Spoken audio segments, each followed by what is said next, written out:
kajian isu-isu kemaritiman. Yang pertama, pertahanan maritim Indonesia. Pancasila sebagai landasan ideal pertahanan laut Nusantara harus dilandasi oleh nilai-nilai Pancasila sebagai landasan ideal. Artinya penyelenggaraan pertanian laut Nusantara harusnya memperhatikan pandangan hidup bangsa Indonesia tentang perang dan damai, serta pertahanan negara. Yang kedua, keamanan maritim Indonesia.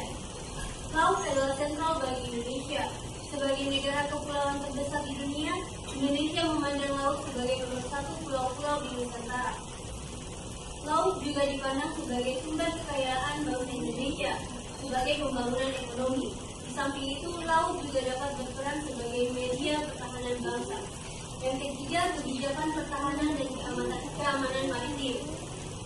Kebijakan pertahanan, keamanan, penegakan hukum dan keselamatan laut bertujuan untuk menegakkan kedaulatan dan hukum, mempertahankan keutuhan wilayah negara kesatuan Republik Indonesia, dan melindungi segenap bangsa Indonesia dan seluruh tumpah darah Indonesia dari ancaman, tantangan, hambatan, dan gangguan di wilayah laut.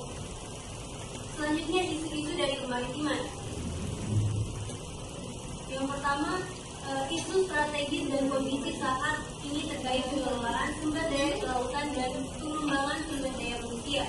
Yang kedua, isu strategis dan kondisi saat ini terkait pertahanan, keamanan, penegakan hukum, dan keselamatan di laut. Yang ketiga, isu strategis dan kondisi saat ini terkait tata kelola dan kelembagaan laut.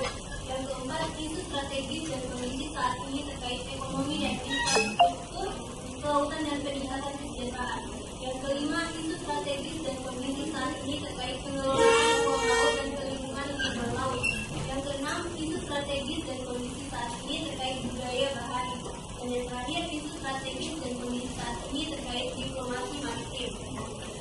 Jadi kesimpulannya, perkembangan lingkungan strategis Indonesia mengalami perubahan besar yang tidak pernah terbayangkan satu dekade lalu. Kondisi geopolitik dan geostrategi yang diwarnai oleh sejumlah ketegangan berpotensi berkembang menjadi sumber isu dan konflik baru bagi negara Indonesia.